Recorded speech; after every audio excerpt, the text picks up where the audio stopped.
अब evidence act में हम लोग बात करेंगे कि डेफिनेशन क्लॉज क्या कहता है। डेफिनेशन क्लॉज में बहुत ज़्यादा चीज़ें जानने की नहीं हैं। जो मेन जानने की चीज़ें हैं वो एक ये है कि कोर्ट क्या होता है और किसको कोर्ट कहा जाएगा। जो एविडेंस लेने के लिए सक्षम है उसमें आर्बिट्रेटर्स नहीं आते, एफिडेविट्स नहीं आते। वो एफिडेविट जो होता है या आर्बिट्रेटर, उसके अलावा जो भी आप शपथ पे बयान न्यायालय के समक्ष देते हैं वो एविडेंस होता है।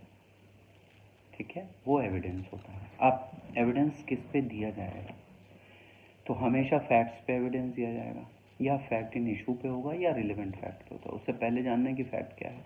दुनिया में भी कोई भी चीज़ वो फैक्ट ही है। मेरा सोचना, मेरा चलना, उसका आना, इसका जाना, एवरीथिंग इज फैक्ट। पर सारे फैक्ट्स पे आप तो गवाही नहीं दे सकते, तो हमें ढूंढने होंगे रिलेवेंट फैक्ट जो किसी भी अपराध को साबित करने के लिए ज़रूरी है। सुसंगत जिनको बोलते हैं, रिलेवेंसी, ये जो ज़रूरत है वही ना, उसी को न लीजिएगा।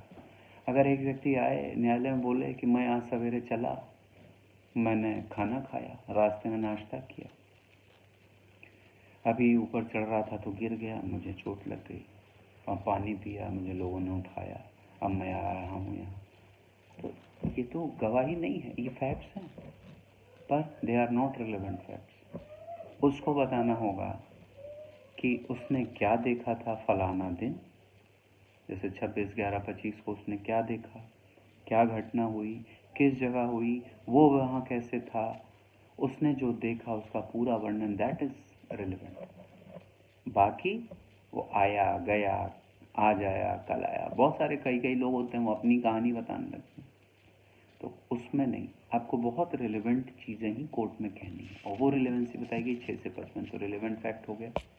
इसके बाद fact in issue. Fact in issue क्या होता है?